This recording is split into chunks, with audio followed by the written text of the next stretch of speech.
Okay, we're here to talk about the Guntank and where I am currently at with the Guntank. I took some of my Oyamaru. I've gone over how to use this stuff 2 or 3 times already in the past. And basically, you heat this up in boiling water. It gets really soft. You take the part you want to make a mold of, which is a Guntank tread, and you just press it in there. Wait a little bit for it to cool down, and it gets harder as you cool it down, and you pull the part off, and you have an impression mold. I've seen people use this as 2-part molds, pour liquid resin into it. I actually use 5-minute epoxy for this. I wanted to see how it worked. I have a lot of 5-minute epoxy. It's cheaper than resin. Well, 5-minute epoxy is epoxy resin. It is actually resin of a type. Okay? This worked. Needs a little bit of cleanup, and I have a duplicate of the Guntank tread. Okay? That didn't cost me a lot of money. And it does just need a little bit of cleanup, and it'll be fine. It's a little thick in a few places, and again, it just needs some cleanup. It'll be good. So I've got that going.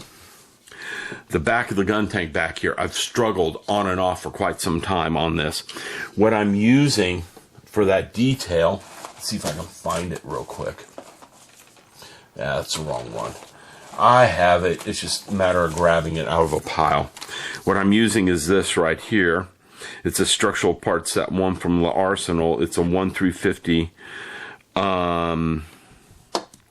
ship upgrade set. Just a generic one. It's just random bulkheads, beams, and stuff like that. And I'm cutting them to fit in there. I don't like how these are turning out, especially under extreme magnification. They don't look good. But the thing is, you're not really going to be picking this thing up off the diorama. So we'll see how uptight I get about fixing them. It's really hard to cut that photo etch in an arch like that and getting it to fit in there properly. I'm actually using my sprue nippers to cut that photo etch with. I have a cheap pair of sprue nippers I don't care about, who are now photo etch nippers. Okay?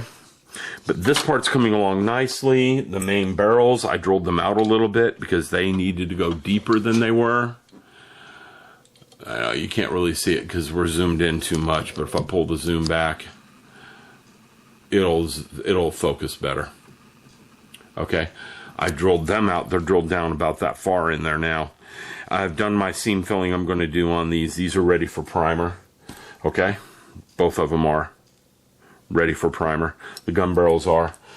The second part of the gun parts, I need to take them apart and get these cylinders out of there because the cylinders I'm going to chrome with alkyd chrome. I'll go over how to do that when I get those pulled apart. I'll probably pull those apart as soon as I'm done with that. There's going to be a lot of painting to do. The tank barrel, this is the secondary one. There was a seam line that runs along here, and for some reason they put this attachment point in the seam line that was supposed to have a little trench running along it. And you have to be extremely careful. I've already detailed that in one video. It's better to put the part together, then remove the nib marks, and you wouldn't have to do what I'm doing with the little thin evergreen strip. Okay? And again, this is a secondary tank. The spare, I experimented with it before I did the primary. Here's the primary. Seam filled, cleaned up, it's ready for primer. Okay? Speaking of ready for primer, I'm going to move a box over here. This is my box of parts that are ready for paint. Okay? The primer, the upper hole is ready for paint. It's ready for primer. It should be getting that very soon. Right here we have a box of road wheels, and the arms are in there, the manipulators, the head. You know, this is a tank. It's got road wheels. The road wheels will be fun to paint. The cannons for the manipulators are there. There's a lot of little parts to paint on this guy. The 2 treads are ready for paint. What I was waiting on with them is making that mold. Here is the tread mounts. I added a few extra details on one side. I didn't bother with the other. Here's the arms on the manipulators where the cannons, the smaller cannons go. This thing's ready for paint. I mean, completely ready for paint. except that one spot on the back of the primary hull. So this guy's going to get paint really, really soon. This week, most likely, because again, I just have to fix that one little spot and everything's ready. Okay? The base, I've started the base work on it. This is just a recap on Mr. Guntank. I've started the base work on it. Here's the apartment building. Okay? I've only put together part of the apartment building because I want to paint this before I put it all together, the rest of it together. Here's the other part that goes back here. Alright? So you can see how the apartment building's going to go together. I think I got that upside down, actually. Yes, it goes like this. I'm going to have to build a background for the apartment building back there so that, well, it's hollow. Okay? And being hollow means if you don't put a back on it and a roof on it, it's going to look funny. I might actually have to put each floor in place too, or it's going to look real funny as a backdrop for the Guntank. All the rest of everything I've ordered has come in for the Guntank. So what I need to do is start mapping out how I'm going to do the base. This is the roof for the apartment building, by the way. Okay, what I mean by everything else has come in, these are N-scale trees. Okay, I have an N-scale car and I have N-scale people. I need to paint this white and put a red cross on the side because I want to make it an ambulance or an emergency vehicle of some kind. So there's some masking and painting going on for this thing. All right, and we have N-scale trees. Just to give you an idea how big that Guntank is, there's the upper hull. Okay? And this is an N-scale building, and the Guntank's N-scale. There's the upper hull. Compared to the apartment building. This Guntank is massive. Well, here's the lower hull compared to the apartment building. Okay? Or an even better idea. Here's one of the treads compared to the apartment building. Come on, the tread is almost 2 stories tall alone. And you put the upper hole in there, he's as big as the apartment building. Okay?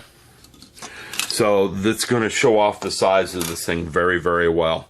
And I hope I have time to do the apartment building the way I want to do it.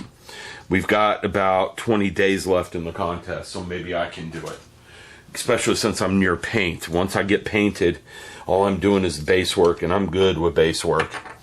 I've done it enough. I know how to do it, so it should go pretty quick. Well, there you go. There's a quick update where I'm at with the Guntank. Almost ready for paint. Hope you enjoy the video. Well, we've done the first round of primer. The problem with this is basically there's an awful lot of parts. Now, one thing, this came out really well with just the light coat of primer. This is the look I'm going to try for on most of the model. I am going to pre-shade, and then I'm going to hit it with another color over the top of this. The same way I did the TIE Fighter, the 148th Fine Molds TIE Fighter a few years back. Okay? So we've started our primer. Everything's looking good on it so far.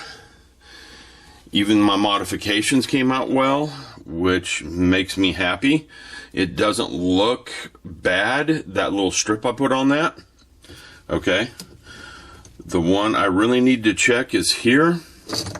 Ooh, let's not disturb the whole world by picking this up. Okay. And if we look, it doesn't want to focus on it. Hey, you're going to focus because that's all you're seeing. Actually, I'm probably too close, and I'm handheld, which doesn't help. There we go. If you look at it, I think that's coming out really well. Okay? Alrighty, I'm going to get busy. I got a lot more paint to do. I've got just a little bit more detail work to do on this. And we can start putting it together.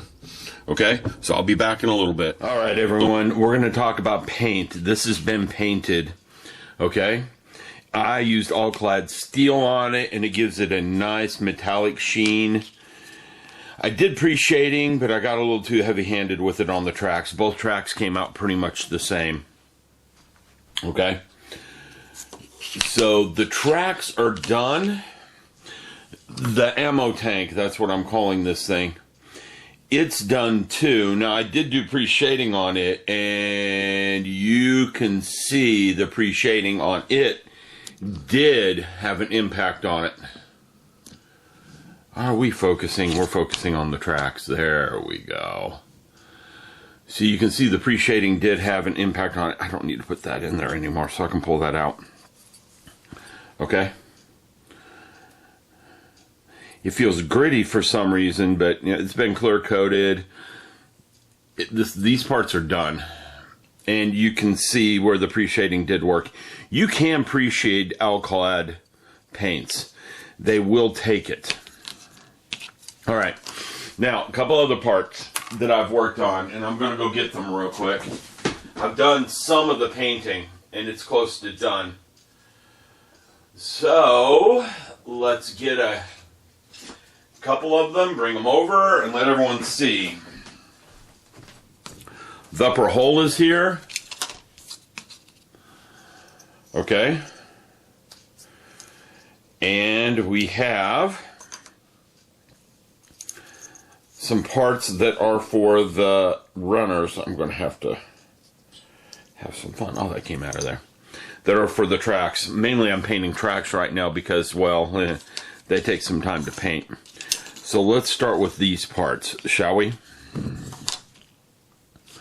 And I'm tilting a little bit because the ambient light is coming through the window more than it is from my overhead lamps right now. So you can see the pre-shading on that one. And on that one came through with the paint just fine. It looks a little dirty in places where I want it to look dirty. Okay? And if we look at the back sides, I do have some detail painting to paint on the back sides, but not very much, and it's going to have to be done with a brush. It won't take very long to do. That'll get done tonight. So let's take a look around the upper hole. This is the upper hole.